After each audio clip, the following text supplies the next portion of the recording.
गुरुर्ब्रह्मा गुरुर्विष्णु गुरुर्देवो महेश्वरा गुरुर्साक्षात् परब्रह्म तस्मै श्री गुरुवे नमः। ओम शांति शांति। तो पहला हम जो बुक है जीवात्मा जगत के नियम the laws of the spirit world portion of उनकी बुक है ये। तो उसका हम स्वाध्याय कर रहे हैं। जीवात्मा जगत में कोई धर्म नहीं होता, हम केवल एक ही ईश्वर की पूजा करते हैं। तो ये है इम्पोर्टेंट मैसेज उस बुक का। और हम पहला विस्पी जी है उनकी प्रार्थना करेंगे। ओके, उसके बाद हम आगे जाएंगे। विस्पी की प्रार्थना है। मेरे सबसे प्यारे हैं सर्वशक्तिमान ईश्वर, कृपया ये प्रभु देना हमें हर दुष्टता से बचने की ताकत और दुष्ट से बचाना हमें अपने हाथों में लेकर हमें कृपया हमारा मार्गदर्शन करना। हम तुम्हारे है प्रभु, सदा रहेंगे तुम्हारे। प्रभु रखना हमें अपने शरण में हमेशा, ताकि आपका आशीर्वाद हम पर सदैव बना रहे। और केवल आप ही मदद करना, हमारी मार्गदर्शक बनकर हमारा। हे सर्वशक्तिमान और ईश्वर, ये कौन रखेगा? आप गल नहीं धन्यवाद रहा है। आपका। यस कुछ दादाजी, आप कुछ कह रहे हैं क्या? Yes।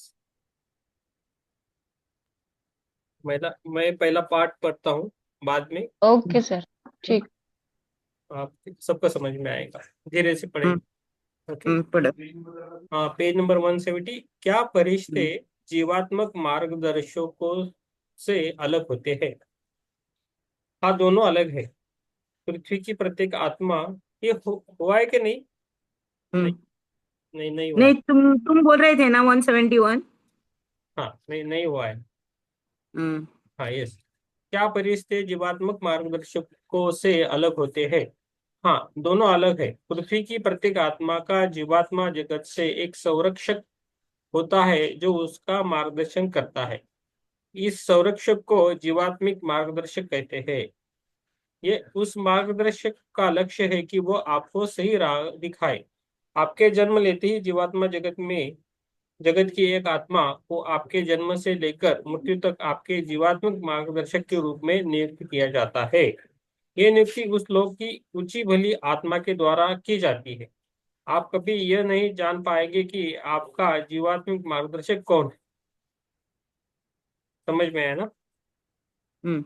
आपका जीवात्मिक मार्गदर्शक जीवन भर आपके साथ रहता है। बहरहाल, जब आप गलत रास्ते पर बढ़ते हैं तो आपका जीवात्मक मार्गदर्शक आप तक नहीं पहुंच पाता। जब कोई मनुष्य पाप करता है तो उसका अवचेतन मन बंद होने लगता है और आखिरकार एक ऐसी स्थिति आती है जब अवचेतन मन पूरी तरह निष्क्रिय हो जाता है। ऐसा होने पर आपका जीवात्मक मार्गदर्शक आपको स्वास्थ्य लाभ, सुरक्षा और मार्गदर्शन प्रदान करने में सक्षम नहीं रह जाता, क्योंकि इन चीजों तक मनुष्य अपने अवचेतन मन द्वारा पहुंचता है, जो जीवात्मा जगत और आपके बीच की मुख्य कड़ी है। जब आपका अवचेतन मन निष्क्रिय हो जाता है, तब आपके जीवात्मक मार्गदर्शक को आपके भौतिक मन के जरिए आप पर प्रभाव डालकर आप तक संकेत भेजने में अलग से कड़ा परिश्रम करना पड़ता है। यह किसी भौतिक संकेत के रूप में हो सकता है। हो सकता है पृथ्वी का ही कोई मनुष्य आपको सही राह दिखा दे, अथवा आपको कोई चेतावनी मिल सकती है। लेकिन यदि आप फिर भी नहीं बदले तो आपका जीवात्मक मार्गदर्शक कुछ नहीं कर सकता। इसलिए ईश्वर ने प्रत्येक मनुष्य को नकारात्मक प्रभावों से बचने के लिए दोहरी सुरक्षा प्रदान कर रखी है। पहला आपका मार्ग शक्तिशाली अवचेतन मन है और दूसरा आपका जीवात्मक मार्गदर्शक है। तो इसलिए हमें अवचेतन मन से कनेक्ट रहना है। सबकॉन्शियस माइंड है ना, उसके साथ। तो इनर वॉइस से हमें कनेक्ट रहना है, ये बोल रहे हैं। यह आपके जीवात्मक मार्गदर्शक की जिम्मेदारी है कि वो जीवन भर आपकी देखभाल करे, आपको राह दिखाए, आपकी सुरक्षा करे और आपको पृथ्वी पर अपने जीवन कार्य को पूर्ण करने से सहायता करे। जब आपको सलाह की आवश्यकता हो, तब आपको सच्चे मन से ईश्वर की प्रार्थना करनी चाहिए और सहायता सहायता की विनती करनी चाहिए। आपका जीवात्म मार्गदर्शक आपको आवश्यक मार्गदर्शन देने के लिए हर संभव प्रयत्न करेगा, क्योंकि उन्हें पृथ्वी की आत्माओं का मार्गदर्शन करने के लिए विशेष प्रकार से प्रशिक्षित किया गया होता है। जीवात्मा जगत में ही उनका मुख्य कार्य होता है, और इस प्रक्रिया के जरिए वे भी सीख प्राप्त करते हैं और प्रगति करना जारी रखते हैं। बहुत कठिन परिस्थितियों में जीवात्मिक मार्गदर्शन अन्य बुद्धिमान आत्माओं से संपर्क कर उनकी सलाह लेता है। ये जानकारी आपको इसलिए दी जा रही है क्योंकि पृथ्वी पर बहुत से लोग अपने आप को अकेला महसूस करते हैं। उन्हें लगता है कि उन उन्हें सलाह देने के लिए कोई नहीं है, लेकिन यदि आप अपने अवचेतन मन को विकसित करते हैं तो आप ईश्वर से प्रार्थना कर सकते हैं और अपनी जीवात्मिक मार्गदर्शक की मदद मांग सकते हैं। किस तरह आपको सहायता प्राप्त होगी ये देखकर आप हैरान रह जाएंगे। और उससे भी महत्व की बात है कि अपनी समस्याओं का सामना करने के लिए आपको शक्ति मिलेगी। तो ये सही है। एक एग्जांपल देता हूँ। मैं बचपन में कभी मैं बीमार पड़ता था, कुछ फीवर आता था और कुछ परेशान होकर मैं वायरल फीवर का था, तो मैं सोता तो मुझे ये एहसास होता था कि मेरे बेड के पास कोई आके बैठा है, एक ऋषि वगैरह मुनि ऐसा आके बैठा है रात के समय, और वो बाद में चला जाता था। बाद में मैं ठीक होता था, लेकिन मुझे ऐसा एहसास होता था। मैं किसी को बोलता नहीं था, लेकिन ऐसा क्यों होता है, एक दो बार हो गया है वैसे। तो वो मार्गदर्शक होता है। और जैसा मैं और एग्जांपल है कि जैसे मेडिटेशन में आया तो 1 साल होने के बाद मेरी ऊर्जा बढ़ गई, बहुत ऊर्जा बढ़ी। तो मेरा मार्गदर्शक एक था, तो बोला कि मेरा अभी काम हुआ है। हम कैलाश कैलाश में थे, तो उधर कैलाश पर्वत में एक जगह थी उधर, शंबाला या कैलाश पर्वत पे। तो बोला कि मेरा कार्य अभी खत्म हुआ है प्रीतम, आप अपना देख सकते हो। और मुझे वो जगह देके गए। ऐसा हुआ है ध्यान में। तो इसलिए बोलते कि वो हमारे साथ रहते मार्गदर्शक। तो हमें इसलिए क्या करना है, हम जब ध्यान में जाते हैं ना, मेडिटेशन करते हैं, तो अपना जो इनर वॉइस है उससे हमें कनेक्ट होना है, सबकॉन्शियस माइंड से। तो धीरे धीरे अंदर जाना है।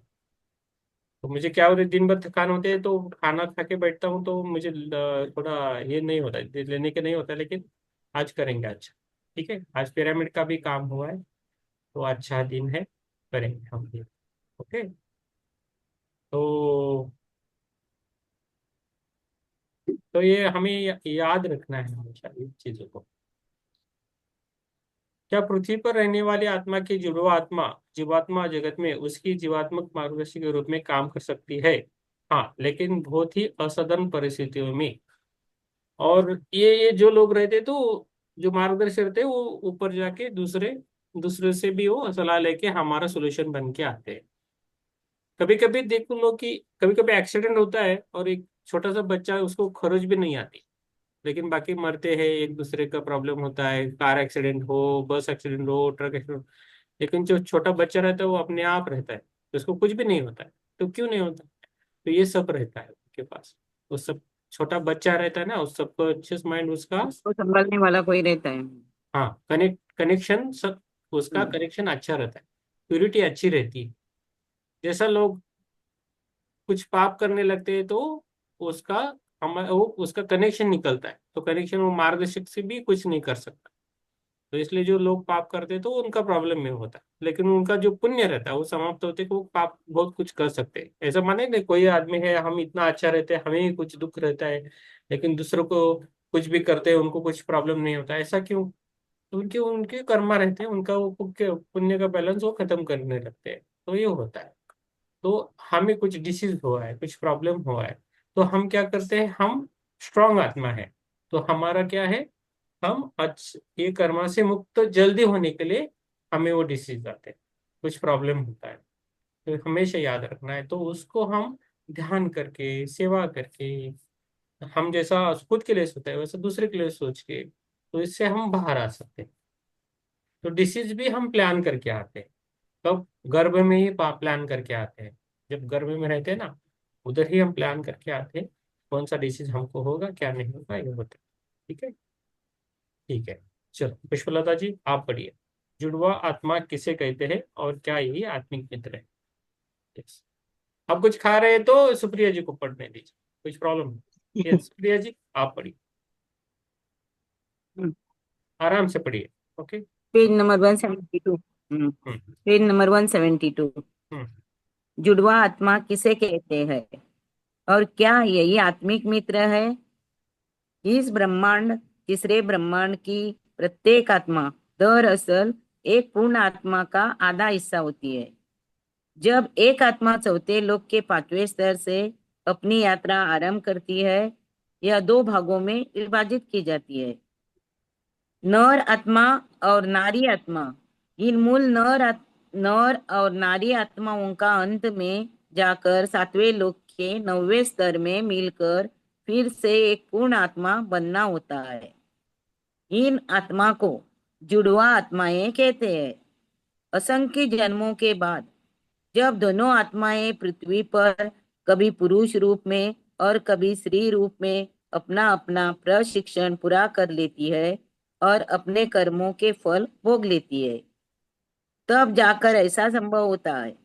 इसके बाद ही सातवें लोक के नौवें स्तर पर दोनों आत्माओं का पुनर्मिलन होता है। जो ही आत्मा सातवें लोक के नौवें स्तर में पहुंचती है, पुनर्मिलन से ठीक पहले पुनः वो पुरुष और स्त्री के मूल आत्मा के रूप में आकर अगले विश्व की ओर प्रस्थान करती है। अंत आपकी जुड़वा द्विवर कहलाए जाने वाले आत्मिक मित्र से बहुत अलग होती है। जब आप आत्मिक मित्र शब्द का प्रयोग करते हैं तो यह उसके लिए होता है जिसे आप स्वयं के बहुत ही निकट महसूस करते हैं, लेकिन यह जरूरी नहीं कि वह व्यक्ति आपकी जुड़वा आत्मा हो। वह व्यक्ति एक समूह आत्मा हो सकती है जिसके साथ आपके पिछले जन्मों के कई रिश्ते हो सकते हैं। हाँ, ईश्वर ने एक बार में एक निश्चित संख्या में आत्माओं का सृजन किया। जन्म जन्मांतर तक ये आत्माएं एक दूसरे के प्रति प्रेम के कारण पृथ्वी पर एक साथ एक ही समूह में अवतरित होती है, ताकि वे एक दूसरे को आध्यात्मिक रूप से ऊपर उठने और एक बेहतर जिंदगी जीने में मदद कर सके। इन आत्माओं को समूह आत्माएं कहते हैं। कभी कभी जब आप किसी, नहीं आ रहा है आवाज? आ रहा है, आ रहा है, आ रहा है। हाँ, हाँ, जिन्हें के मदद कर सके, इन आत्माओं को समूह आत्माएं कहते हैं। कभी कभी जब आप किसी ऐसे व्यक्ति से निकटता महसूस करते हैं जिससे आप कभी मिले भी न हो, तो इसका कारण यह हो सकता है कि वह व्यक्ति आपकी समूह आत्मा है। समूह आत्माएं आपके माता पिता, बच्चे, पड़ोसी अथवा दोस्त हो सकते हैं। एक व्यक्ति के केवल एक ही जुड़वा आत्मा होती है, लेकिन उसके अनेक आत्मिक मित्र अथवा समूह आत्माएं हो सकती है। जब आप अपनी जुड़वा आत्मा से मिलते हैं तो यह बहुत ही अमूल्य रिश्ता होता है। यदि दोनों आत्माएं उच्च स्तर पर हो तो वे पृथ्वी पर एक दूसरे को आध्यात्मिक रूप से उन्नति करने में मदद कर सकती है और उनके बीच सच्चे विश्वास और सच्ची मैत्री विकसित होती है, क्योंकि उनकी जीवात्माएं एक दूसरे को पहचान लेती है। यह बात भौतिकता से परे है। यह दो जीवात्माओं की बात है जो एक दूसरे से मिलते हैं और उन्हें इस सत्य का एहसास होता है कि वे एक है, समान है। कुछ स्थितियों में यदि दोनों में से कोई एक आत्मा अथवा दोनों आत्माएं निम्नतर स्तर पर हो, तब हो सकता है कि उनके आपसी संबंध शायद अच्छे न हो। जुड़वा आत्माओं का विकास अलग अलग चरणों पर हो रहा हो, यह संभव है। प्राय ऐसा होता है कि एक आत्मा पृथ्वी पर अवतरित होती है और दूसरी आत्मा जीवात्मा जगत से पृथ्वी पर उस व्यक्ति का मार्गदर्शन करती है। कोई व्यक्ति आपकी जुड़वा आत्मा है, इसे जानने का एकमात्र उपाय है स्वचलित लेखन और इसका प्रकटन केवल बहुत ही असाधारण परिस्थितियों में, जब इसकी जरूरत होती है, तभी होता है। उदाहरण के लिए, यदि आप अपनी जुड़वा आत्मा से परिचित है और वह जुड़वा आत्मा आध्यात्मिक रूप से पतनशील है, तो आपसे कहा जा सकता है कि आप युक्ति पूर्वक उस आत्मा की मदद करें। प्रत्येक आत्मा को दो भागों में विभाजित करने के पीछे ईश्वर का मुख्य उद्देश्य है। मनुष्य को सह अस्तित्व की शिक्षा देना। आप पर एक दूसरे की प्रगति की जिम्मेदारी होती है। संयुक्त होकर जुड़वा आत्माएं बड़ी उपलब्धियां प्राप्त कर। जहां तक हमारे कार्य का सवाल है, हम अपनी प्रतिभाओं के बारे में अपने लोग की उच्च भली आत्मा से चर्चा करते हैं और हमें सौंप गए क्षेत्र में कार्य चुनते हैं। जीवात्माओं द्वारा किए जाने वाले कामों के कुछ उदाहरण इस प्रकार है। सॉरी सर, डबल पेज आया। मैं बोल रहा हूँ, आप किधर गए? हाँ हाँ, डबल पेज आया। हाँ सॉरी, हाँ 174 पेज नंबर। हाँ। सकती है, लेकिन यदि उनमें से एक लड़खड़ा जाए तो दोनों को आध्यात्मिक रूप से नुकसान होता है। इसका कारण यह है कि जब आप सातवें लोक के 9वें स्तर में पहुंचते हैं, तो आप अपनी जुड़वा आत्मा के साथ संयुक्त होकर एक संपूर्ण आत्मा बन जाते हैं। केवल इसके बाद ही आपको अगले विश्व, चौथे विश्व में जाने की अनुमति मिलती है। यदि आप सातवें लोक के 9वें स्तर में है और आपकी जुड़वा आत्मा आध्यात्मिक रूप से निम्न स्तर है, तो आपको अपनी जुड़वा आत्मा के सातवें लोक के 9वें स्तर में पहुंचने की प्रतीक्षा करनी पड़ती है, चाहे इसमें कई जन्मों का समय क्यों न लगे। यह कठोर और अनुचित लग सकता है, लेकिन वास्तव में इसका मकसद आपकी आध्यात्मिक उन्नति की रक्षा करना है। इस वजह से चाहे जो भी हो जाए, कोई ना कोई ऐसा अवश्य होता है जो आपके लिए प्रार्थना करता है और आपकी आध्यात्मिक उन्नति के लिए अपनी ओर से सर्वोत्तम प्रयास करता है। इसके आपको जिम्मेदारी, सह अस्तित्व और निस्वार्थता की शिक्षा मिलती है। क्या जीवात्मा जगत में नहीं, आप दोनों को बस हाँ। ये बस हो गया आपने पढ़ा। हम्म, अभी यही दिखाया है ना। ये बोलते हैं ना, एक एक व्यक्ति के 7 चेहरे होते हैं। वो अलग है, वो कभी अलग कभी है, बोलते वो अलग है, वो हैं नहीं जेनेटिक। नहीं, ऐसा ही ये जुड़ नहीं नहीं, ऐसा ये जुड़वा आत्मा है। ये जुड़वा आत्मा एक दूसरे को मदद भी करते हैं। और जुड़वा आत्मा क्यों है कि एक दूसरे का गलत होने पर उसको पनिशमेंट भी करने का है। इसके लिए ईश्वर ने ऐसा बनाया है कि दो जुड़वा आत्मे, कभी कभी यही रहते, है ना इसमें। कभी कभी रहते हैं, जुड़वे हाँ रहते हैं ना। कभी कभी हाँ, उनको, जुड़े रहते हैं। हाँ, हाँ, वो बहुत रेयरली रहता है। अभी अभी जो रियली जुड़वा पैदा, अभी जो जुड़वा पैदा हो रहे हैं वो ऐसा नहीं है, वो ट्रीटमेंट ले, नहीं है। हाँ ट्रीटमेंट हाँ, लेके अलग अलग होते हैं। मीन्स जुड़वा मीन्स एक ही सेल के दो, उनका जिन्स अलग होता है, जिन्स अलग होता है। हाँ, तो एक ही सेल के उनका 25। जिन्स अलग होता है। हाँ। सुनो तो। लेकिन ये जुड़वा आत्माएं यानी क्या, ऊपर से ही ईश्वर ने किया है ना। ये दोनों आत्माएं जुड़वा मार्गदर्शन, एक तो मार्गदर्शन करता है एक आत्मा, मैम दूसरा आत्मा अपने तरफ से जीता है। मैम आपको सुनना चाहिए मैम।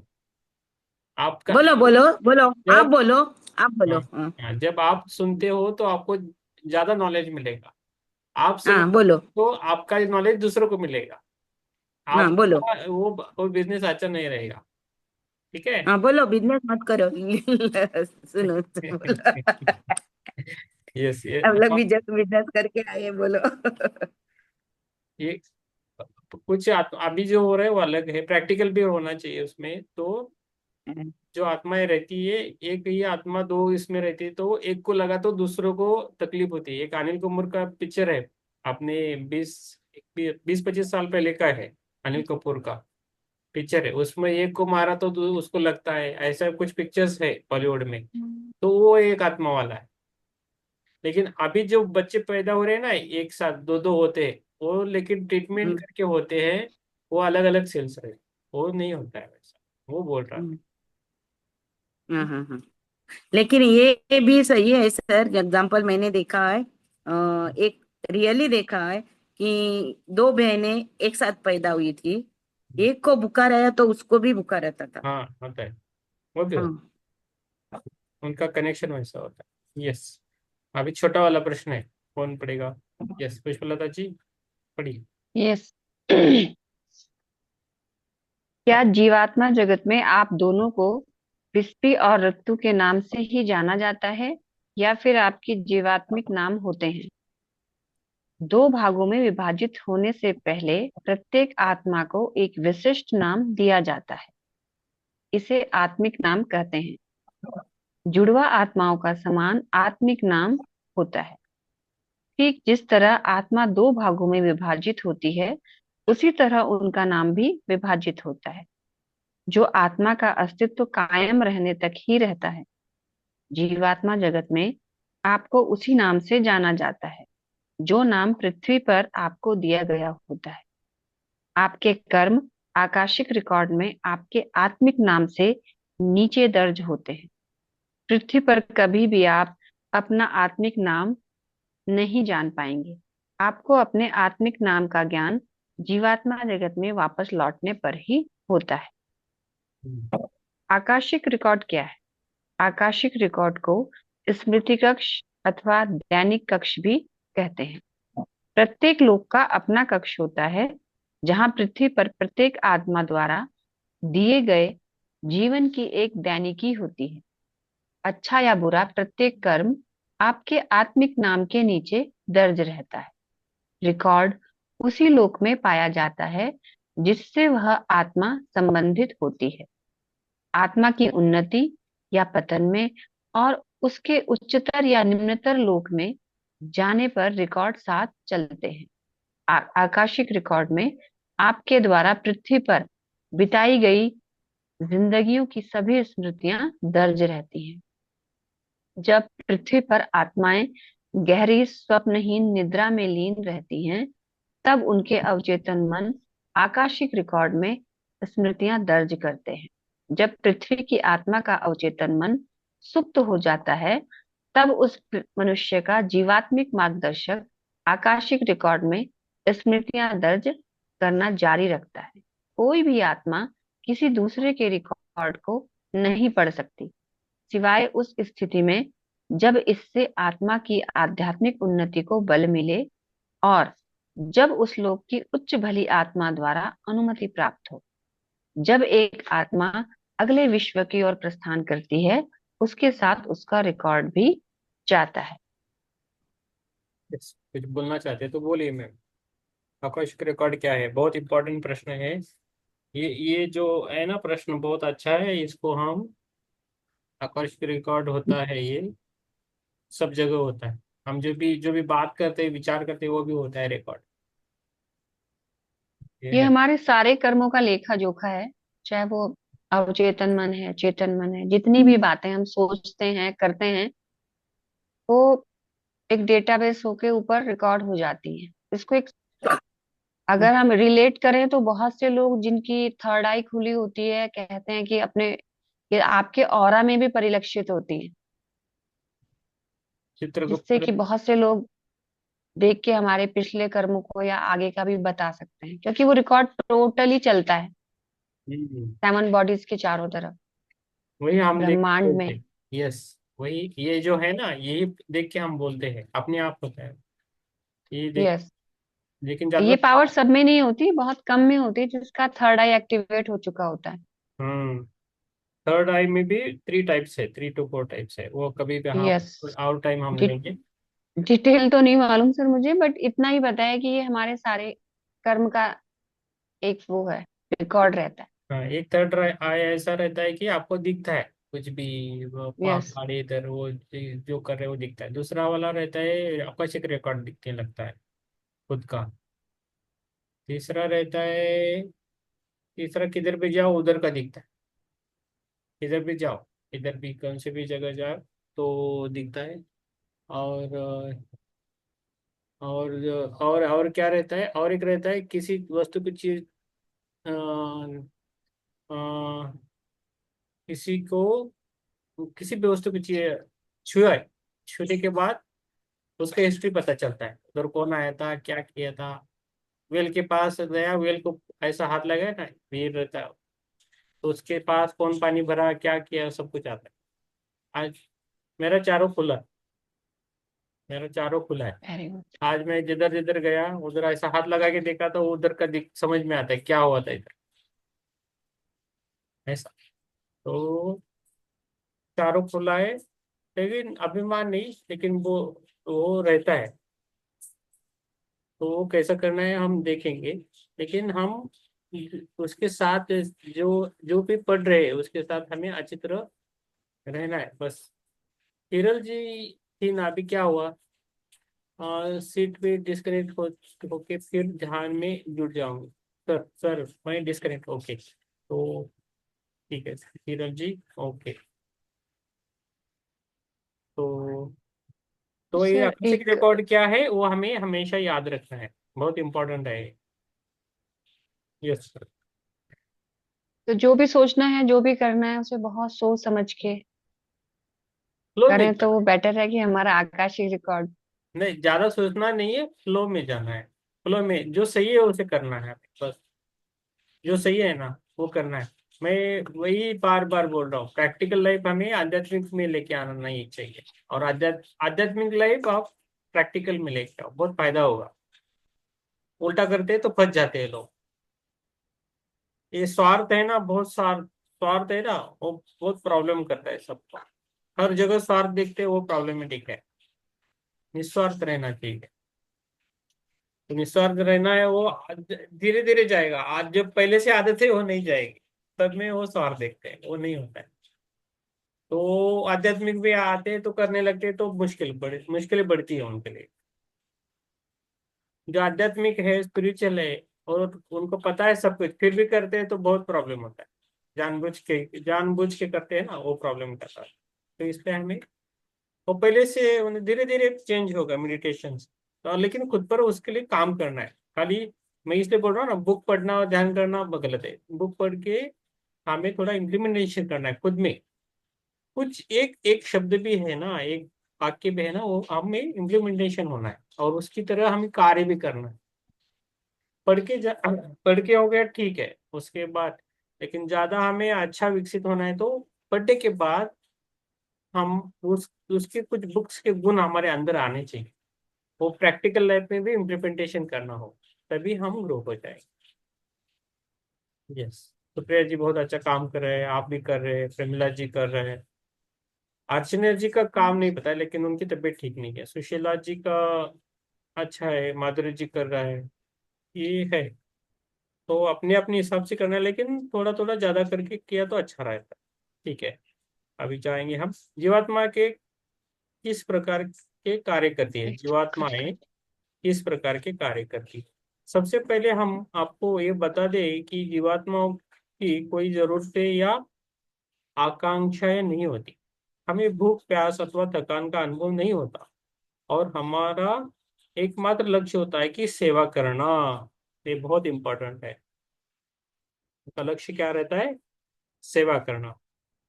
हमें पोषण की आवश्यकता अवश्य होती है, ठीक उसी तरह जिस तरह पृथ्वी पर ये शरीर के लिए आवश्यक होती है।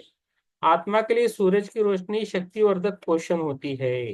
देख लीजिए, आत्मा के लिए सूरज की रोशनी शक्तिवर्धक पोषण होती है। कई तरह के सुंदर फल भी होते हैं जिनके स्वाद की कल्पना भी नहीं की जा सकती।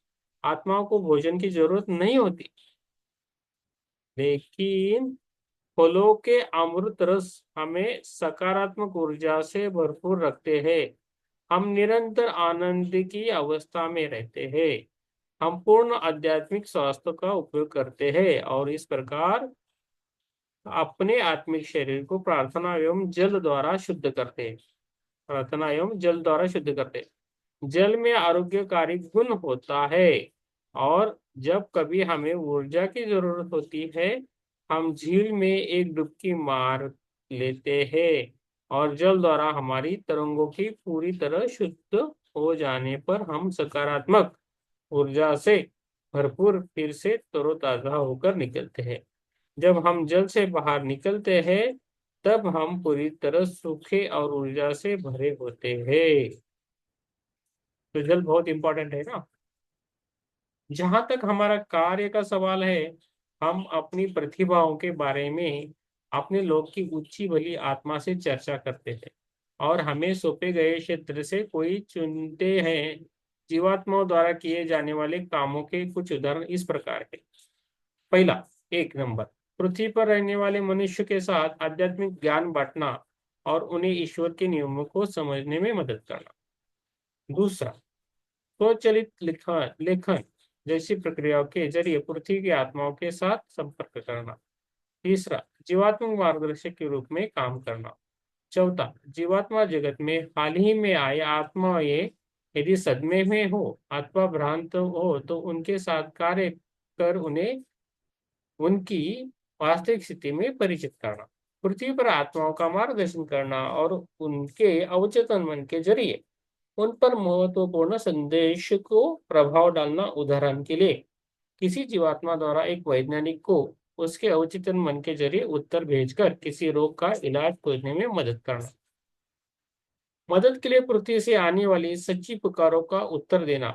जीवात्माएं इस काम में खास तौर से प्रशिक्षित होती है और जीवात्मा जगत में हाल में आई हुई आत्माओं को इस मामले में अधिक अनुभवी जीवात्माओं द्वारा प्रशिक्षित किया जाता है। 7वां, विश्राम कक्ष में काम करना और आकाशिक रिकॉर्ड संभालना। 8वां, आत्महत्या के करीब पहुंचे लोगों के लिए प्रार्थना करना और उन्हें सही राह दिखाना। इधर मैं रुकता हूँ। आत्मा अभी कभी भी ना, हम सब मेडिटेशन करते हैं, हम कभी भी इसका यूज नहीं करेंगे, कभी सुसाइड नहीं करना है लाइफ में। और दूसरा कोई कर रहा है, आपको समझ में आ रहा है, तो उसको थोड़ा अच्छा प्रोत्साहन दो, उसको इंस्पिरेशन दो और ध्यान में लेके आओ। कभी सुसाइड नहीं करना है। बहुत, हम हमारा जो शरीर मिलता है, आत्मा हमारी पृथ्वी पर आती है, उस पर बहुत सारा काम करके हम आते हैं। हम जो श्वास लेते हैं ना, आपको पता है, हम ब्रीद लेते हैं श्वास, तो उसका गिनती करने के लिए भी है, उसका भी मास्टर्स है, आपको काउंट करके आया है। आपका नाक कैसा हो, आपकी आंखें कैसी हो, आपका चेहरा कैसा हो, आपके बाल कैसे हो, पूरा है ना, पूरा काम करके शरीर का है। हर अवयव कैसा बनता है इसका भी फैक्ट्री रहता है। तो उस हिसाब से जैसा गाड़ी बनता है ना, वैसा हमारा शरीर बनता रहता है। तो हम उसको यूज करना है अच्छा, और शरीर को ज्यादा तकलीफ नहीं देना, भूखा भी नहीं रहना और ज्यादा खाना भी नहीं।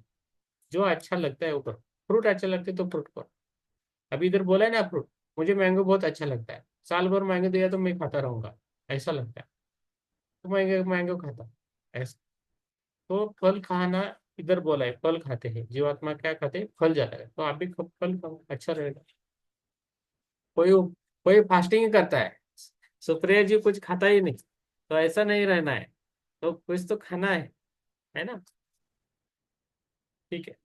9, पृथ्वी पर रहने वाले प्रियजनों की रक्षा में उपाय करना।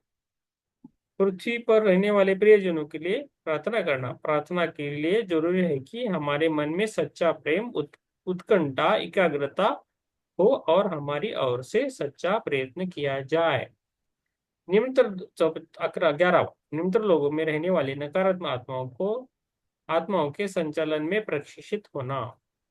12वां, शिक्षा कक्ष में अधिक ज्ञान प्राप्त करना। अपने विस्तृत अवचेतन मन के साथ जीवात्मा मन भरपूर जानकारी संजो पाती है और वे उन पर अमल भी करती है।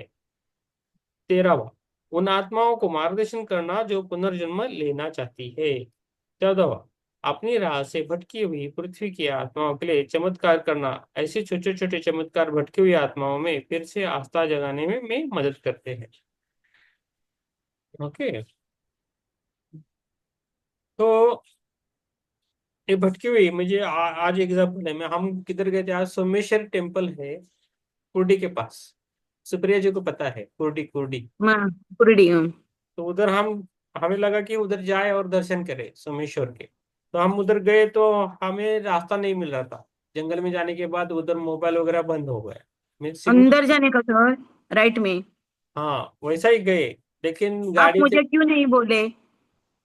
हमें वो 11 बजे था, मैसेज बोला कि कोर्टी जाना है। मेरे को बोल दिए तो मैं आती थी ना, आता मैं था। रास्ता दिखाती थी। हाँ। ठीक है। तो लेकिन अंदर गए तो बाद में रास्ता भूल गए, तो एक बाद में क्या हुआ, एक गाड़ी आ गया हमारे पीछे। हम्म, लड़की लड़का आ गया। तो उन्होंने बोला कि सर इधर आगे जाना है, हम भी उधर जा रहे हैं करके। तो हम जा गए जंगल से आगे, हम आगे थे, वो हमारे पीछे थे।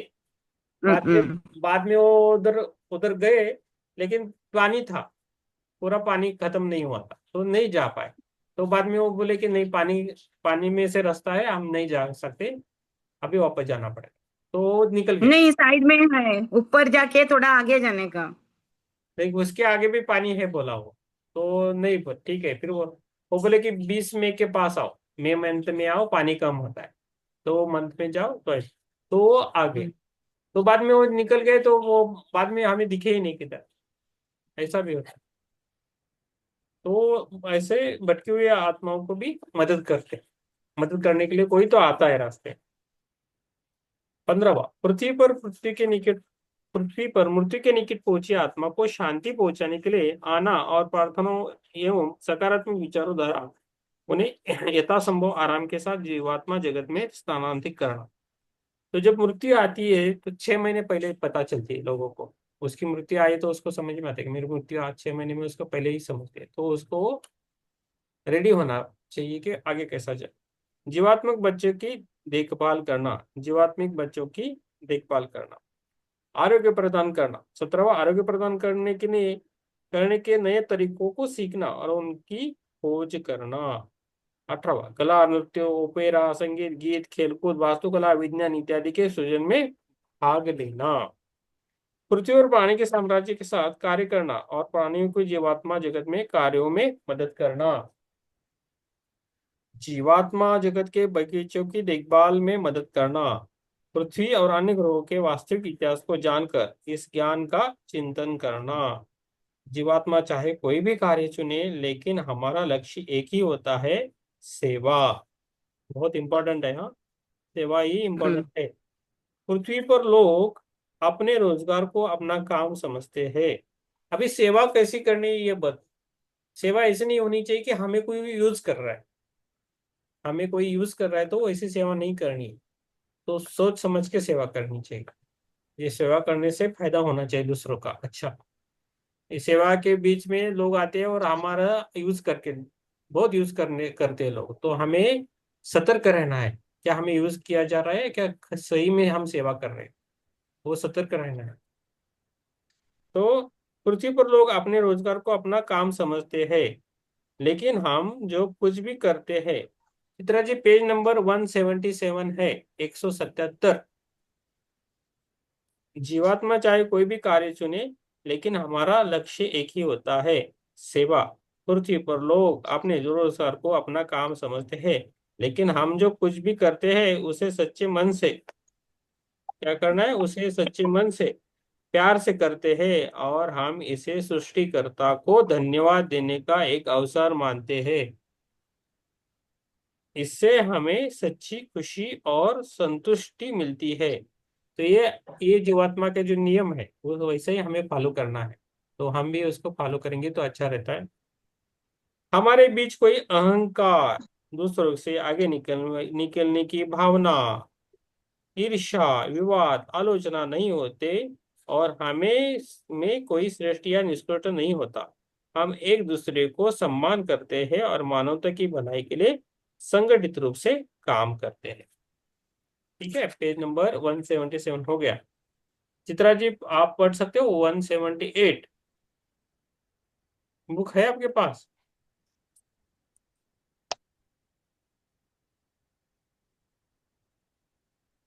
Yes ma'am. हाँ जी सर। हाँ, पेज नंबर 178 है, आराम से पढ़िए मैम, बड़ा है।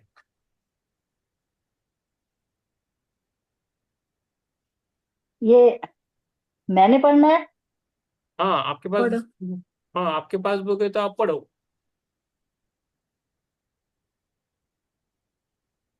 जब पढ़ते हो तो हमारे इमोशन आने चाहिए। अभी आ रहे सबके, अभी आ रहे, मेरे भी आ रहे हैं। मैं सब मैं आप जैसा ही हूँ, हम सब पढ़ते हैं तो पढ़ते वक्त हमारे इमोशंस आने चाहिए।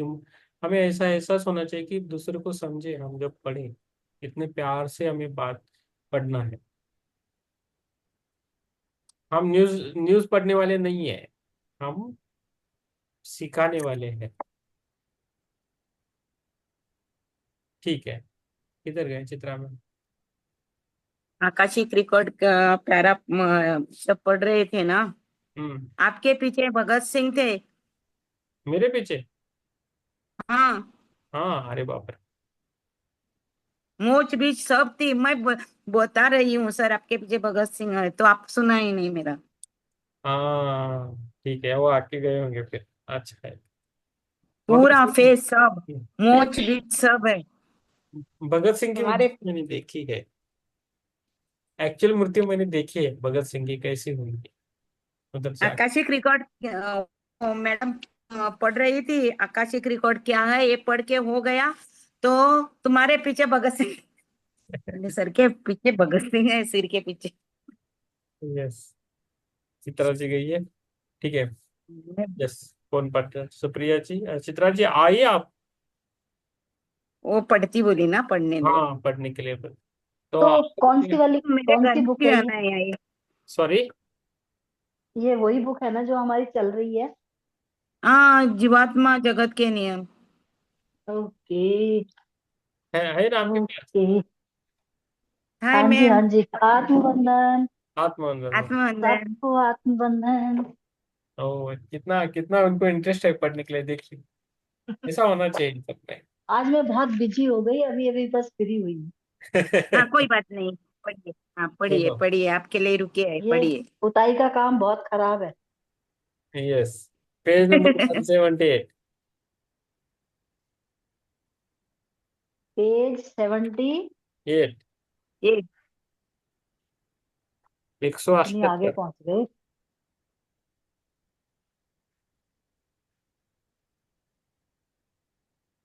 यस। 78। प्रमिला जी, आप कैमरा ओपन कीजिए। सुशीला जी, कैमरा ओपन कर सकते हो? 78 पे। 178। 70। पुनर्जन्म क्यों जरूरी है, 178। ये है। हाँ, सही है, सही।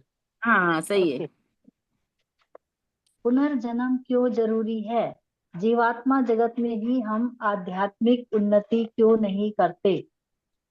प्रश्न है ये। समय समय पर आप पृथ्वी पर अपनी आत्मा के विकास के लिए आते हैं। आध्यात्मिक रूप से उन्नत होने के लिए एक ही जीवात्मा पृथ्वी पर सैकड़ों हजारों बार जन्म लेती है। यह आत्मा पुरुष अथवा स्त्री रूप में हो सकती है, जो उसकी पसंद और इस बात पर निर्भर करता है कि उसकी उन्नति के लिए क्या जरूरी है। वह पृथ्वी पर देशो। विभिन्न देशों, भिन्न धर्मों में जन्म ले सकती है। वो किसी भी धर्म में और किसी भी देशों में जन्म ले सकती है। पुनर्जन्म का अर्थ है कि एक ही जीवात्मा का पृथ्वी पर कई जन्मों तक शरीर धारण करते रहना।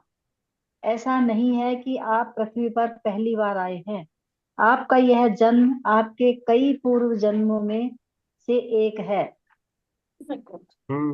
यस। ज्यादातर किस्सों में जीवात्मा जगत के पांचवें, छठे और सातवें लोकों की आत्माओं की उन्नति धीमी होती है, क्योंकि वहां स्पंदन अच्छे होते हैं। इसलिए पृथ्वी के विपरीत, जहां बुराइयों का प्रभुत्व है, अच्छे कर्म करना मुश्किल नहीं होता। इसलिए पृथ्वी पर एक भली आत्मा छोटे से छोटा सत्कर्म करके भी तेजी से उन्नति करती है। साथ ही पृथ्वी पर नकारात्मक स्पंदनों और भौतिक मन की सीमाओं के कारण आत्मा के निर्णय गलत हो सकते हैं, और इस कारण उसकी परीक्षा उतनी कठिन होती है। पृथ्वी पर अपने आध्यात्मिक विकास के लिए आपको अपने अवचेतन मन का भौतिक मन की तुलना में काफी ज्यादा उपयोग करना होता है।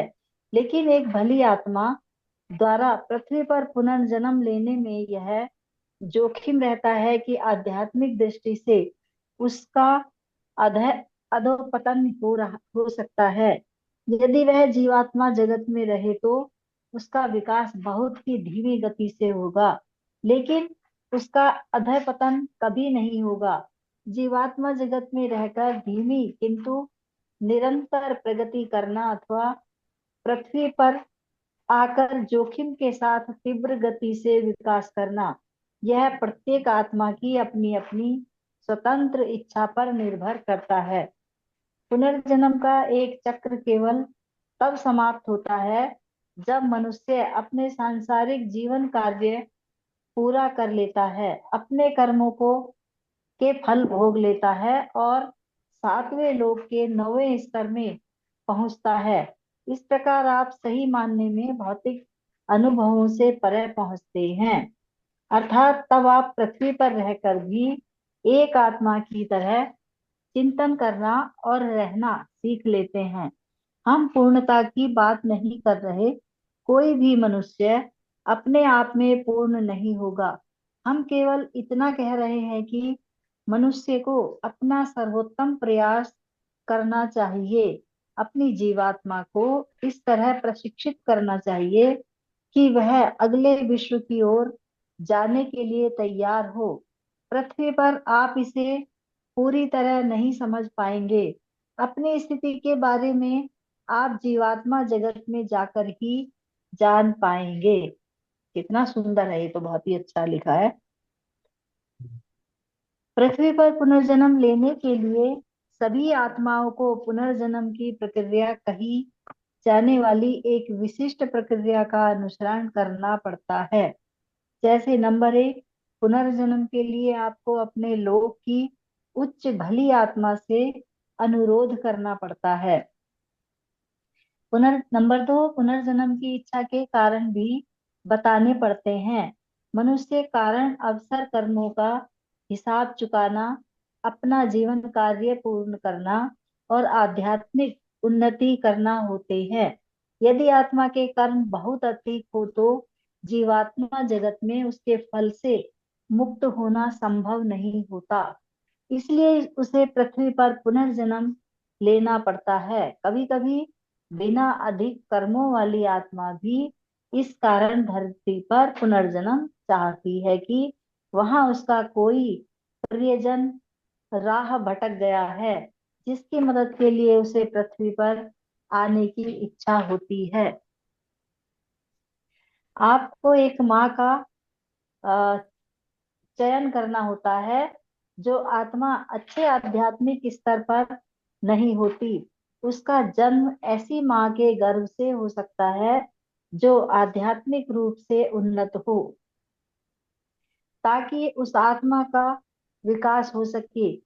कभी कभी एक भली आत्मा किसी नकारात्मक स्वभाव वाली माँ से जन्म लेती है ताकि वह अपनी माँ को सुधार सके। इसके जरिए आत्मा कर्मों का फल भी भोग सकती है और परीक्षा और प्रशिक्षण की प्रक्रिया से भी गुजरती है।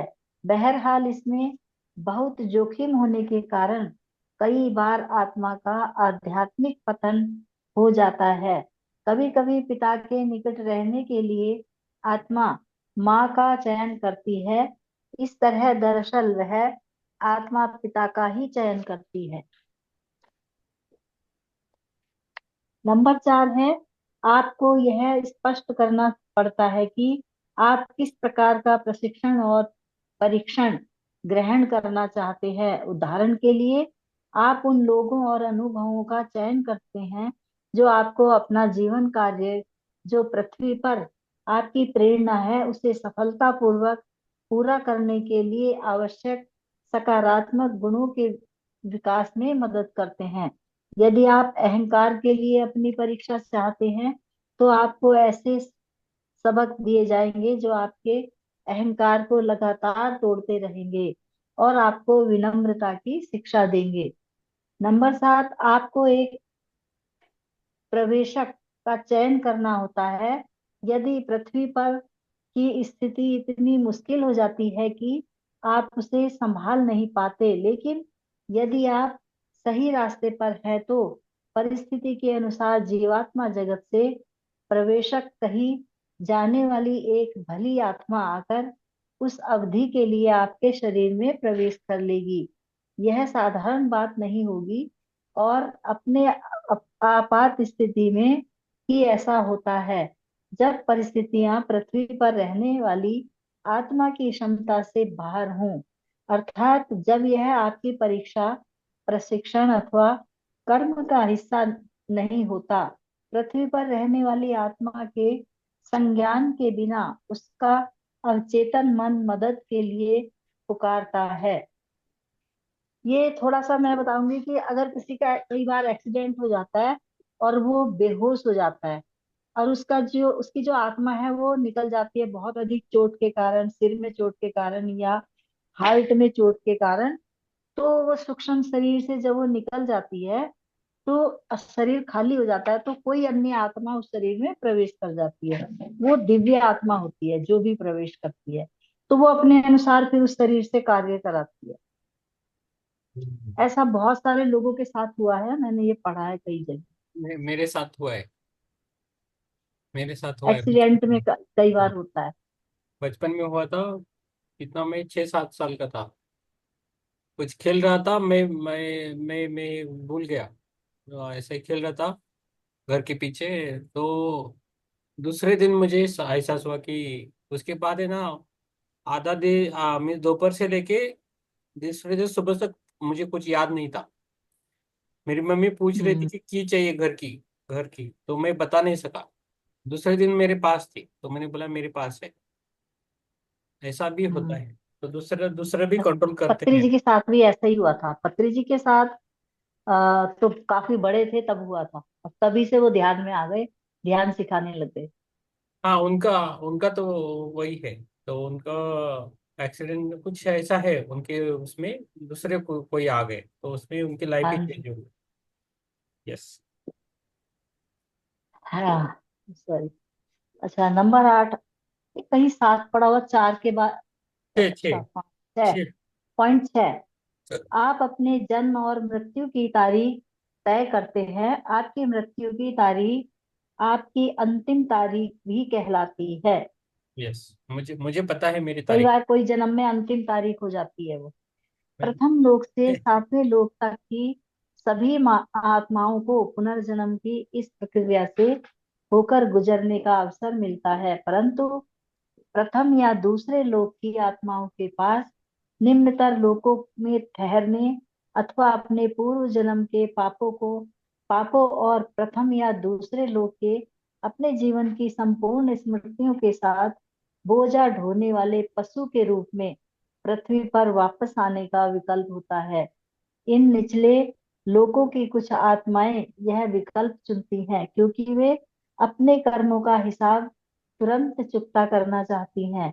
उन्हें इन लोकों और अपने पिछले जन्मों की स्मृतियां संजोए रखने की अनुमति मिलती है ताकि वे यह समझ सके कि बोझ ढोने वाले पशुओं के रूप में पुनर्जन्म क्यों हुआ और क्यों उन्हें दुख झेलना पड़ रहा है।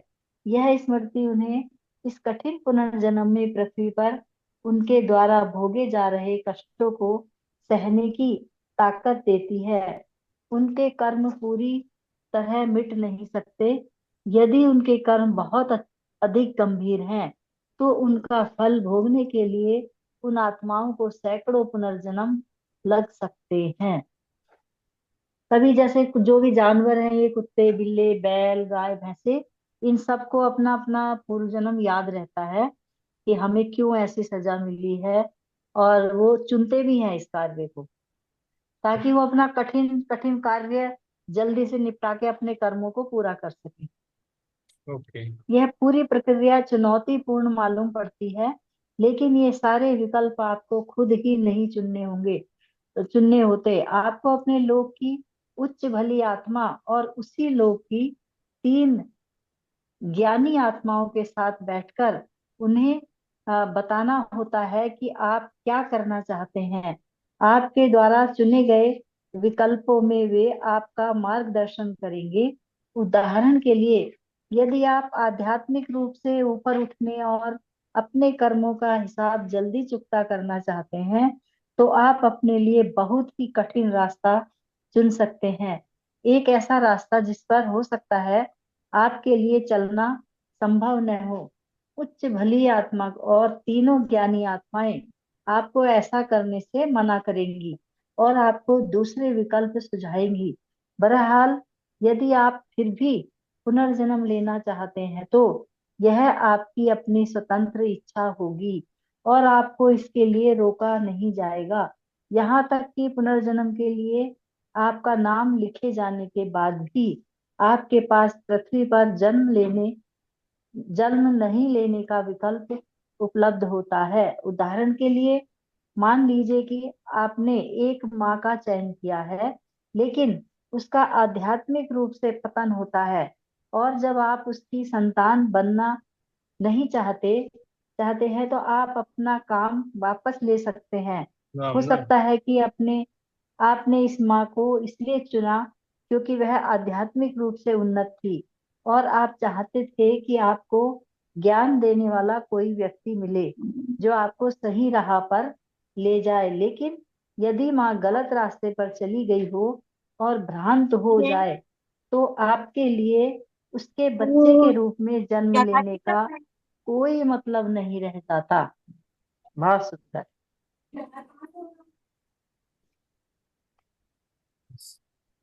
और सब पढ़ गए? Hello. Yes ma'am, yes ma'am. क्या आप अभी आने, आप रुकिए मैम अभी। हिरल हिरल जी पढ़ना चाहते हो आप? हिरल जी, हिरल जी आया है। हिरल जी आप हाँ पढ़ोगे? सर। आप पढ़िए हाँ। मैम। यस। हाँ। पृथ्वी पर रहने वाले बच्चे किस प्रकार जीवात्मा जगत के संपर्क में रहते हैं? माँ के गर्भ में स्थित शिशु का जीवात्मा जगत से पूरा संपर्क होता है। इस दौरान यदि बच्चे को यह महसूस होता है कि परिस्थितियों के कारण उसका आध्यात्मिक विकास बाधित होगा, तो वह जीवात्मा जगत में वापस लौट सकता है और उसके शरीर को कोई दूसरी आत्मा अपना कर सकती है, केवल इस कारण कि बच्चे को अब माँ की जरूरत नहीं है। इसका अर्थ यह नहीं है कि माँ के गर्भ में मृत शिशु का जन्म होगा। यदि वह उसके कर्म का हिस्सा नहीं है, तो शिशु के शरीर में दूसरी आत्मा द्वारा प्रवेश कर लिया जाएगा। यह जान लेना महत्वपूर्ण है कि गर्भ में पलने वाले शिशु की ग्रहणशीलता तीव्र होती है, क्योंकि उसका अवचेतन मन जागरूक रहता है। वह शिशु अभी जीवात्मा जगत के संपर्क में होता है और अपने माता पिता को क्रियाकल्पों का विश्लेषण करता है। सकारात्मक और संतुष्ट रहिए और यह ध्यान रखिए कि हर प्रकार की नकारात्मक चीजों से शिशु बचा रहे। उदाहरण के लिए, जब माँ दुखी होती है, शिशु द्वारा दुख की नकारात्मक ऊर्जा ग्रहण की जाती है। शिशु माँ के विचारों और भावनाओं के प्रति बहुत संवेदनशील होता है। यदि माँ की प्रवृत्ति लगातार नकारात्मक बनी रहे और वो गलत रास्ते पर हो, तो शिशु की भली आत्मा जीवात्मा जगत में वापस लौट जाएगी और निम्नतर आध्यात्मिक स्तर की आत्मा उसका स्थान लेगी। यदि यदि शिशु के शरीर के लिए कोई आत्मा नहीं आती, तो बच्चा मरा हुआ पैदा होगा। जन्म लेने के बाद बोलना आरंभ होने तक शिशु जीवात्मा जगत के संपर्क में रहता है।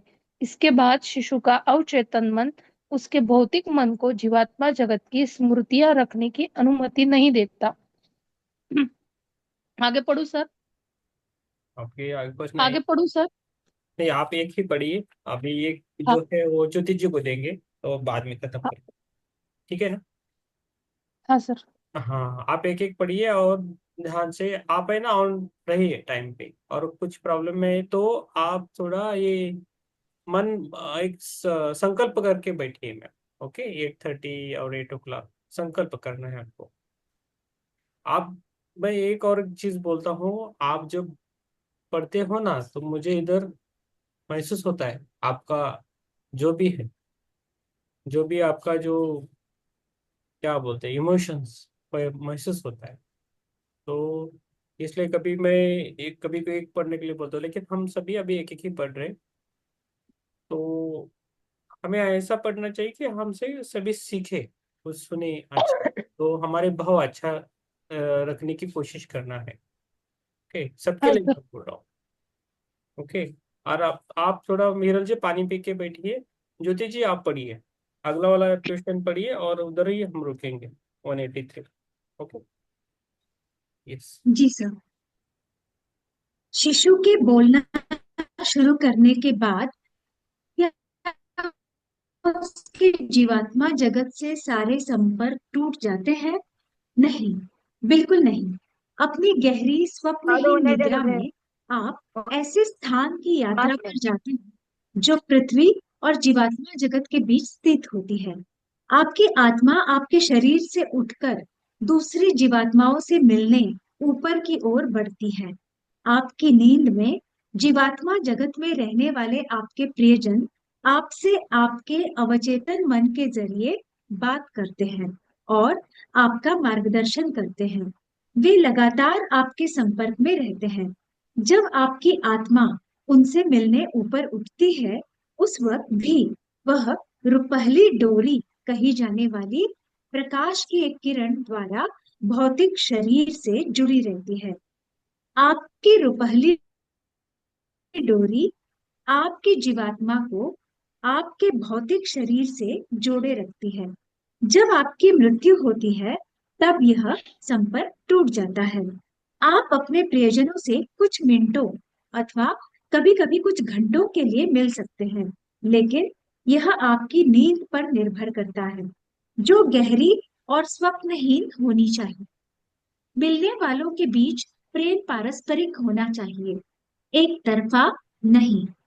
विश्वास रखिए, यदि जीवात्मा जगत में आपके प्रियजन हैं, तो आप उनसे नियमित रूप से अवश्य मिलते हैं। ये प्रियजन केवल इसी जन्म में बिछड़ी हुई आत्माएं नहीं हैं, बल्कि इनमें वे लोग भी हो सकते हैं जो पिछले जन्म में आपके बहुत करीब रहे हों और जीवात्मा जगत से आपकी सहायता करने की कोशिश कर रहे हों। रुपहली डोरी अनेक प्रकाश किरणों से मिलकर बनी होती है, जो एक साथ मिलकर एक लंबी किरण बनाती है। रुपहली डोरी शरीर पर सिर के ऊपरी भाग से जुड़ी होती है, ताकि आत्मा सिर के कोमल हिस्से से होकर अंदर या बाहर आ जा सके। बच्चों में हमेशा सिर पर एक मुलायम स्थान होता है, जहां रुपहली डोरी जुड़ी होती है। नींद में अक्सर ऐसा होता है कि आप एक झटके के साथ अचानक जगते हैं। आपके सीने में धक सा होता है और आपको महसूस होता है कि आप गिर रहे थे और अभी-अभी जमीन पर उतरे हैं। यह तब होता है जब आत्मा अपने प्रियजनों को प्राकृतिक तौर पर मिलकर आने के बाद अपने भौतिक शरीर में लौटती है। रुपहली डोरी टूट जाने पर व्यक्ति की मृत्यु हो जाती है। जीवात्मा जगत में आपके फरिश्ते आपकी रुपहली डोरी को भरपूर तेज सफेद रोशनी के द्वारा सुरक्षित रखते हैं, जिससे एक सुरक्षाकारी प्रभा मंडल का निर्माण होता है, ताकि कोई नकारात्मक तत्व इस तक न पहुंच पाए। जब आप ध्यान की अस्वाभाविक विधियों और सूक्ष्म शरीरी अवकाशी यात्रा अर्थात जब आप अपने शरीर को अपनी मर्जी से छोड़ते हैं का अनुसरण करते हैं, तो आप अपनी जिंदगी को जोखिम में डालते हैं, क्योंकि आपकी रुपहली डोरी खतरे में पड़ती है और नकारात्मक आत्माएं रुपहली डोरी को काटकर आपको अपने शरीर में दोबारा प्रवेश करने से रोक सकती हैं। अवकाशी यात्रा तब होती है जब मनुष्य अप्राकृतिक रूप से और मानसिक सजगता के साथ शरीर छोड़ता है। इसमें एक जोखिम होता है, क्योंकि यदि रुपहली डोरी टूट जाए तो समय से पहले और पृथ्वी पर अपना जीवन कार्य पूरा करने से पहले ही मनुष्य की मृत्यु हो जाती है। यस, सिल्वर कॉर्ड के बारे में बोला है। Thank you ma'am. यस, धन्यवाद। Thank you. रखेंगे ये सिल्वर कॉर्ड का ये भी प्रश्न अच्छा है, तो इसको भी हम हमेशा याद रखें। आप जब मेडिटेशन में कुछ थर्ड आई जब दिखता है तो आप भी जो घूम के आते हैं ना, वो सिल्वर कॉर्ड हमेशा रहती है, हमारी जुड़ी रहती है। तो कुछ लोग सिल्वर कॉर्ड को कट करने की कोशिश करते हैं, ऐसा कुछ नहीं करना है हमें। तो जो है वो उसको फॉलो करना है, जीवात्मा के नियम है उसको फॉलो करके जाना है। और हिरल जी और सबको भी पिछले वाला किसी ने पढ़ा नहीं है तो आप घर में अकेले हो तो वो पढ़ के रखिए और ऑनलाइन आके रखिए। तो अभी 183 पेज हुआ है, 184 कल कल करेंगे, ठीक है ना। और हिरल जी आप जल्दी आइए, सब 9 बजे जो जल्दी आता है उनको हम पढ़ने के लिए देते हैं, ठीक है। ऐसा मत सोचिए कि आपको नहीं दे रहे, आप आइए और आप पहले पढ़ सकते हो। ओके, कैमरा ऑन करके बैठिए, जो पहला आता है उनको हम देते हैं, कुछ इवेंट पर। लेकिन आप है ना, पढ़ना है वो पहले से, जिधर से आपको बचा है ना वो पढ़िए, जोर से पढ़िए। ओके, और थ्रू इमोशंस पढ़िए। हाँ, ठीक है। Yes, yes, thank you ma'am. Pramila Agarwal ji कहाँ है?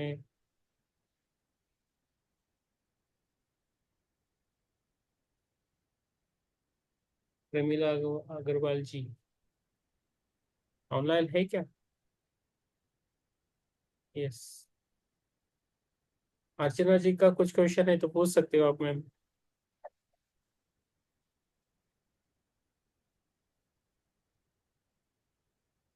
माधुरी जी बात, ठीक है, यस, ठीक है, फिर हम ध्यान में जाएंगे। चलो, ध्यान के बारे में कुछ क्वेश्चन है क्या? नहीं तो हम जाएंगे। पेज नंबर अभी 24 350 से लेंगे, तो अब खत्म करेंगे बुक। चश्मा को निकाल के रखिए, close your eyes, class your legs. Okay, ध्यान करेंगे, आराम से बैठिए एक जगह।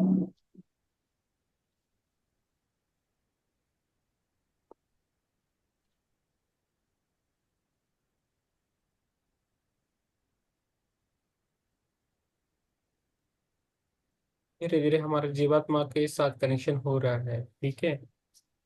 आज हो गया है, अभी भी हो रहा है, तो ध्यान में बैठिए, जीवात्मा भी रहेंगे हमारे साथ, उनके साथ ध्यान करना है। ओके,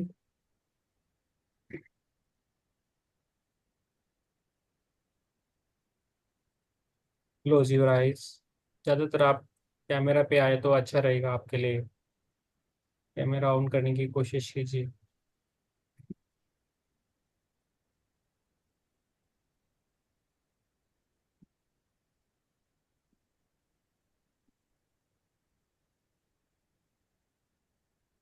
पहला हम ओंकार करेंगे, उसके बाद आगे। एक बार सांस को लीजिए और धीरे से छोड़ दीजिए। एक, ओ,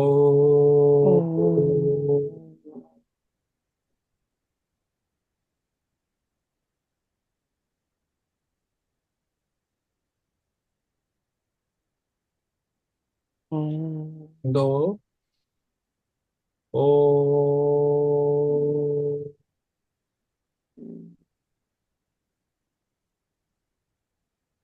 तीन,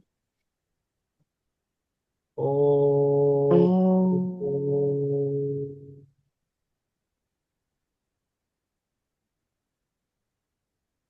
मेरे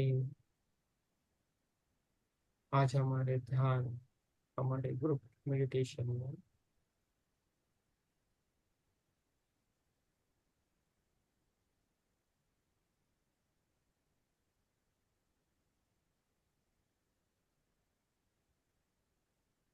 छह जीवात्मा, टोटल 7 जीवात्मा आ गए, वो भी हमारे साथ ध्यान करेंगे आज।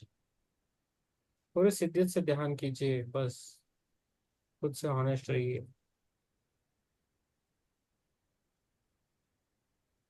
हमें खुद तो विकसित होना है।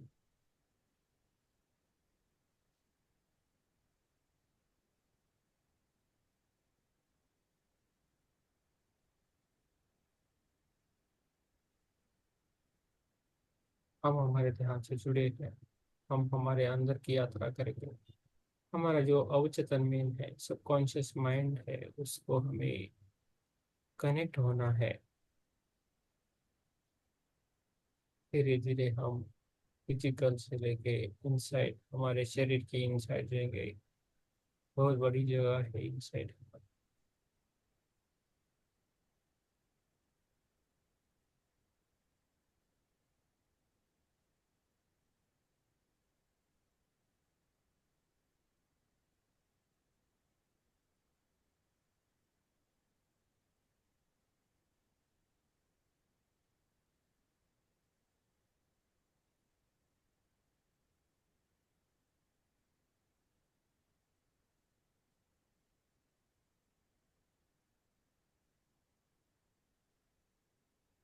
म्यूजिक लगाएंगे, म्यूजिक के साथ रहेंगे।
आत्मवंदन।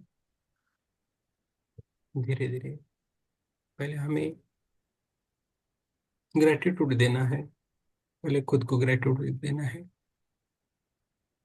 हमारे फिर शासक को ग्रेटिट्यूड देना है, धन्यवाद बोलना है। उसके बाद हमें आए हुए मास्टर्स को धन्यवाद देना है।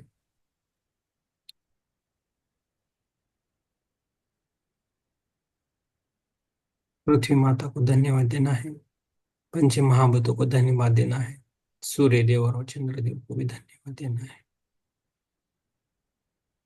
पृथ्वी पर जितने भी जीवात्मा है उन सभी को हम धन्यवाद देंगे।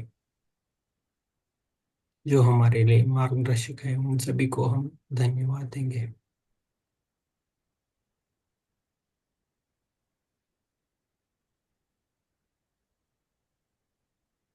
समस्त विश्व के सभी गुरुओं मार्गदर्शकों को धन्यवाद देंगे।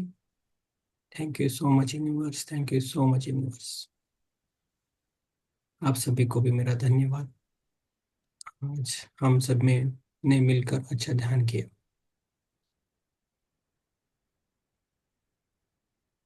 यस, धीरे धीरे हमें उंगलियां, पैरों की उंगली को हिलाना है, हाथों की उंगली को हिलाना है और हमारे हाथों को खोल के अपनी आंखों पे रखना है। दोनों हाथों को अपनी कोमल जैसी आंखों पे रखना है और बाहर आना है धीरे से।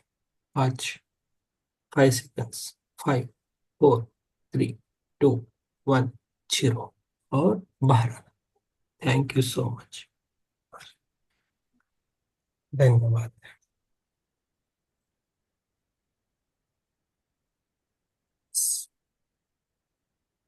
Yes, thank you.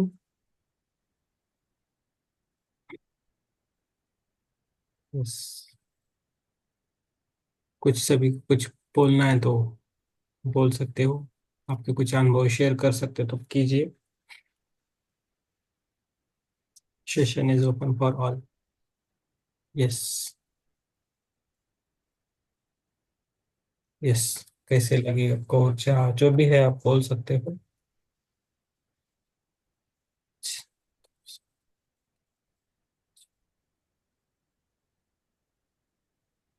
Okay, thank you ma'am, बोल दीजिए।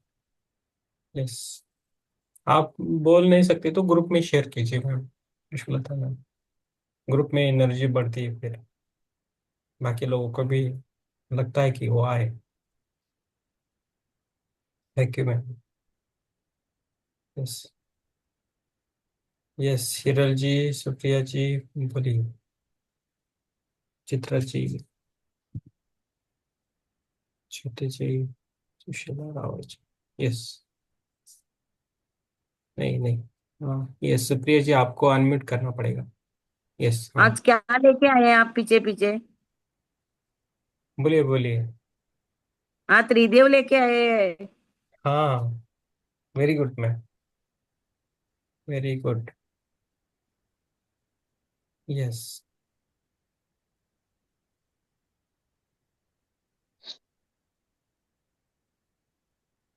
कुणकेश्वर से आए तो त्रिदेव लेके आए हैं आप। Yes, yes, thank you ma'am. आपको जो दिखा जो है वो बोल दीजिए। आज हमने ध्यान किया था, इधर वो कौन सा केव्स है, कौन सा वो केव्स है आपके उधर वो। आप कुर्डे में गए थे ना, हम्म। सोमेश्वर के मंदिर में, तो तुमको मिला नहीं तो फिर वापस आने के रास्ते में वही इधर ही है उसका मंदिर, उधर से मूर्ति आके इधर बिठाई है। नेक्स्ट टाइम आएंगे मैडम, वो नेक्स्ट टाइम आना हाँ, है इसलिए वो रह तुम गया। मेरे घर से गए हैं, मेरे घर में क्यों नहीं आए? आपका घर अभी पता नहीं, आप कैफे में है कितना ही वही पता। रास्ते में गए आप। ठीक है, मैं नेक्स्ट टाइम आऊंगा ना, 27 को आऊंगा ना, तब हाँ, जाएंगे 20 आएंगे। संगा। हाँ, वो तुमसे जरा बात करना है, कभी करो फ्री, कभी मिलेंगे। मुझे रेडी करना है ना सब। Yes yes, yes. कल से काम पे जाएंगे आप, ड्यूटी पे। हम्म। तो कौन सा टाइम आपको फ्री मिलेगा बात करने के लिए, 10 मिनट? शाम को कीजिए ना तो सेशन के बाद अभी कर सकते हो, ठीक है। अ, Yes. अभी रात हुई ना, कल शाम को करेंगे। Yes. हमें ध्यान होने के बाद कम से कम बात में हम्म, ना है सभी को, और एक्सपीरियंस से तो बोलना है, बाकी चीजें हम डायरेक्टली मुझे मैसेज कर सकते हो, बात कर सकते हो, है ना? हम्म, फिर हम्म। यस, हिरल जी ने, तो आप भी यस हिरल जी आप है ना, है। कल से चेयर पे बैठना है, चेयर चेयर नहीं तो टेबल पे, ऐसा टेबल वगैरह बैठना है नहीं तो मोबाइल ऐसा एक चेयर पे रख के बैठना है। अभी सुप्रिया जैसा दिखता है ना वैसा। ओके, धीरे धीरे सीखना है सबको, है ना? यस, आप सीखोगे मैम, बहुत अच्छा। यस, यस, ज्योति मैम, चित्रा मैम बोल सकते हो। और सुप्रिया जी एक्सपीरियंस अच्छी तरह बोलना है, सब सुनते हैं, आप बहुत इमोशंस में हो, अच्छा है।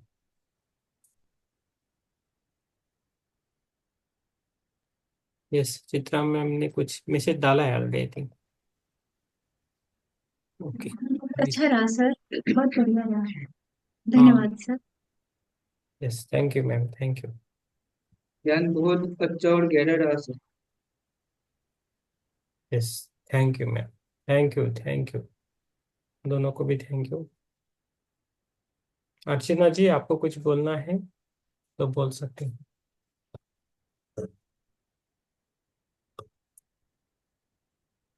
आप इधर ग्रुप में नहीं हुआ तो मैसेज कर सकते हो मैम, बात भी कर सकते हो। शाम को रहता हूँ मैं साढ़े, कल कल कल का नहीं होगा। यस, मैसेज कर सकते हो मैम, ठीक है। चित्रा जी आपको कुछ बोलना है, बोलिएगा। आत्मवंदन, मैंने तो हाँ, मैसेज भेज दिया है। ध्यान बहुत अच्छा रहा, thank you. Yes, thank you ma'am, thank you. Yes, Sushila ji. आज पुष्पा नहीं आई, पुष्पा नहीं आई।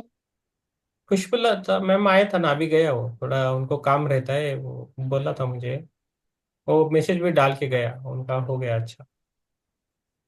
सुशीला जी है, वो बात कर सकते हैं। और रितु जी और वो दोनों भी नहीं आ रहे, सिस्टर, दोनों सिस्टर नहीं आ नेत्रा। रहे। हम्म। यस, ठीक है, ठीक है, फिर बंद करेंगे, 11 बजे है। हाँ चलो, आप भी टायर्ड हुए हैं, कम ड्यूटी है तुमको। कल ड्यूटी है। आज तो holiday है। हम्म। हाँ, आप लोगों को ड्यूटी नहीं है कल? यस, आपको ड्यूटी नहीं है कल? है ड्यूटी है, मेरा है। माधुरी जी भी है, माधुरी जी को भी बात करना है। यस, मैं लेकिन टायर्ड हूँ, लेकिन बहुत फ्रेश हो गया आज जंगल में जाके, वो फ्रेश हो गया, बहुत सारी एनर्जी मिली है। हाँ, वहाँ बहुत अच्छा है। आप हम्म। लोग गए थे वो। अच्छा है, बहुत अच्छा लगा। यस, यस, चलो, यस, आपको मेरा प्रणाम। यस, सब मास्टर को मेरा प्रणाम और शुभ रात्रि। शुभ रात्रि, सबको शुभ शुभ रात्रि। रात्रि। कल मिलेंगे 9 बजे, ठीक है। Thank you so much, thank you so much for everyone. Yes.